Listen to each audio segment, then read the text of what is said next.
Welcome to the Financial Goddess channel. Today we're sitting with Teoni and we're continuing with our series on women's economic security, and we're looking at the perspective of 20-something-year-olds. Teoni, welcome to the show. Thank you. Let me start with the first questions. What do you think are the top 1 to 3 financial concerns of your generation? Well, I believe, in my experience, having enough money saved up for super and to be able to retire at a suitable age. It's a worry for me if I'll be working till I'm 80. Also, just having financial independence. It's quite hard to come across that nowadays. It does get a little bit more tricky, especially with the current economy and with our rates of inflation. And do you feel, based on your own experiences and that of your generation, that women have equal playing field when it comes to education and career opportunities? No, not at all. No. I believe, based on years of men being the superior gender, that women are still today looked as not good enough, or we're not smart enough to have our own businesses or be eligible for those higher paying jobs, like in Parliament or any corporate industry. So true. And do you think that there are any changes that need to be made within our system or within our society? Definitely. No question. That's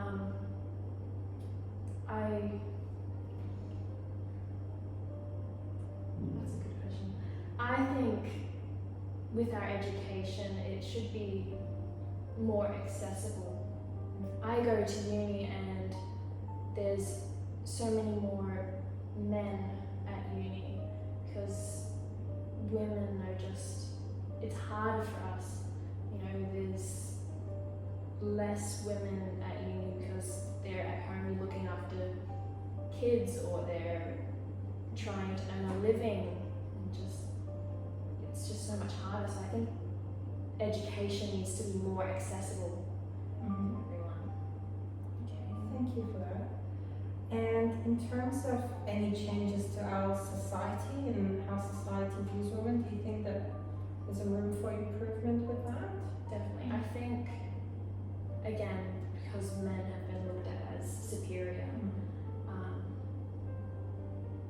and we've fought for so long to try and get equality, but we haven't reached that. I think men and women need to view everyone as equal, not men are better or women are better. I think everyone needs to view each other as equals. Right, so it's more about getting gender equality as opposed to some people's skewed perspective of feminism, that it's that women want to get an upper hand. It's not like that at all. It's about getting the gender equality. Exactly. And do you think that men should be involved in shaping those changes? Well, definitely. If they're not involved, then we never achieve true equality. If men will just kind of shoo it off, they won't take notice. If they don't have to do anything, then it's not something they'll worry about. If they're involved with the change and actively seeing women as equal, then that's where we'll start to see that progression. Yeah, absolutely. I agree with you that it's hard for women alone if we have to drive that change, and especially that how it is in society, there's so many more men at the decision-making tables that we do need to bring them on board in order to be able to achieve that equality. And Now, thinking back to your own financial goals, firstly, do you have any financial goals for yourself? And then, secondly, how confident do you feel about reaching them? So on a scale of 1 to 10, with 1 being not confident at all, and 10 being 100% positive that you can achieve whatever goals you set for yourself. I do have a few financial goals. A few goals I am very positive I'll reach and I'll be able to accomplish those, but other ones probably more of a 4 or 5. Okay.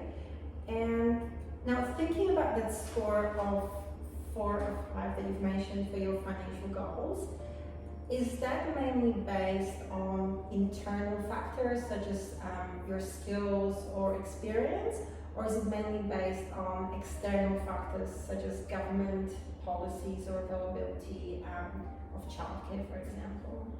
Probably more external factors, simply because a lot of my financial goals will be based on savings, and as a female I won't get paid as much as what I should be, even though I've got all of the qualifications I have. I won't be getting what I should be earning. Like, I'll be getting paid the minimum, but as we all know, men get a higher paycheck just because they're men. Well, that's right, and it depends on the industry. That gap can be astounding, up to 25% pay difference. So what you've mentioned is actually really interesting and so important to women of so many generations, because it doesn't boil down to how much experience you have or your accreditations. Even if your accreditation is equal to that of a man applying for the same job and you have exactly the same level of experience, chances are that your pay will be at least to some extent lower than that of a male counterpart. And I know you're still quite young, but have you thought much about your retirement? And do you think you'll be able to retire by choice when you're ready? I've thought about it a little bit. Hopefully I'll be able to retire by choice, but in all reality I don't think I will be able to. I think I'll be working until God knows how long. I think I'll be working for a long time just to have enough to fall back on when I have to retire. It's one of the interesting things in Australia with the retirement is that we keep on increasing the age. So it was 65 years old before, now we're looking at 67. There was a discussion from government about pushing it all the way up to 70, which hasn't happened, thankfully.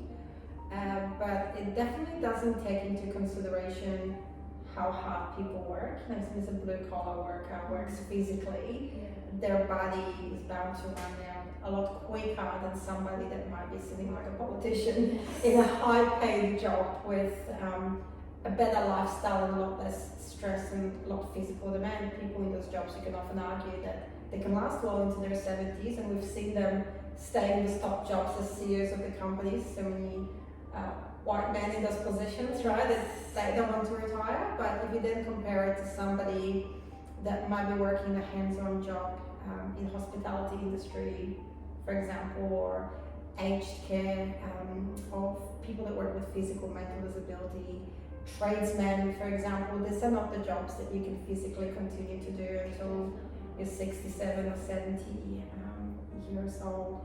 So, based on your answer, you said you don't feel you'll be able to retire by choice when you want to. What changes do you think we could make within our system so that you would have the opportunity to retire when you want to by choice? I think, that is a tough question.